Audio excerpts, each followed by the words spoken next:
your WNEM TV5 News Update. Good afternoon, everyone. I'm Colette Boyd. Here's a look at the top stories we're following today. Congressman Dan Kildee announcing he will not be seeking re-election in 2024. Kildee has served as the representative since 2013. His last day in office will be January 3rd, 2025. In a statement, Congressman Kildee said in part, quote, "There are times in all of our lives that make you reassess your own future and path. For me, being diagnosed with cancer earlier this year was one of those moments.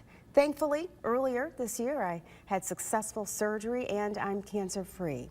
But after spending time with my wife, children, and grandchildren and contemplating our future, the time has come for me to step back from public office," end quote. To read his full statement on why he's not seeking re-election, head on over to our full story on WNEM.com. Well, after a vote that came down to the wire, union workers at General Motors have ratified the contract agreement. Locals 362 in Bay City and 668 in Saginaw voted in favor of the agreement, while a slim majority at Local 598 in Flint voted against it. Several large plants across the country voted against the contract, but a plant in Arlington, Texas added more than 1,800 votes in favor of it. Under the deal, UAW workers would see a 25% increase in the base wage through April of 2028 and get back cost of living adjustments. Well, the man behind the manhunt in Rosebush this week now officially charged. 25-year-old Dustin Sweet is facing several felonies. Authorities say a Clare police officer went to check on Sweet, who was in his car stopped in the road, when he sped off, stopping in Rosebush and firing a gun at an officer. He's been charged with carrying a concealed weapon, assault with a dangerous weapon, possession of a gun, and home invasion. He is back in court November 30th. Now here's Diane with a look at your forecast.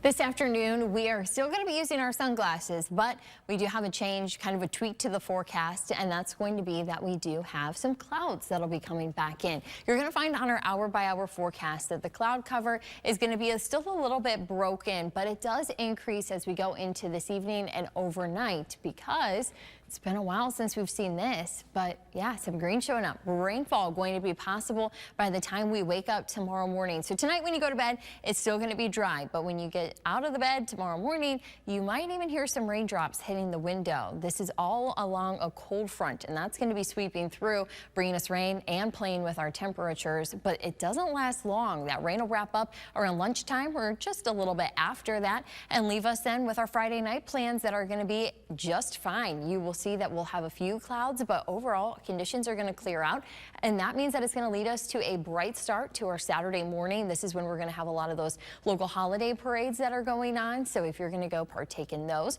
no problem there. You will see that we do have a few clouds that come on in, but still plenty of sunshine expected for your weekend. Hour by hour temperatures, I want to show these off because we warm up nicely today, well above average with 60s here in mid-November, but overnight this is where we have that catch. We don't cool out all that much. By midnight, we're still sitting in the mid-50s. By tomorrow morning, though, you're going to find at 7 a.m., it's a little bit of a divide. We still have some of that warmth through the thumb, and yet we have that blue creeping in. So that cold front's going to sweep and change that green over to blue, and then we'll even have upper 30s for your Friday night plans. So make sure you're dressed accordingly as we get back to some seasonal weather. Highs then Saturday and Sunday into the mid-40s. We carry those 40s into next week as we will be watching a system that'll be bringing us some rain, and there might even be a snowflake or two in the mix. So we'll make sure that you stay updated on that as it does come very close to that Thanksgiving holiday travel time frame. Remember to tune into WNEM TV5 on air and online 24/7 for the latest news, weather, and information.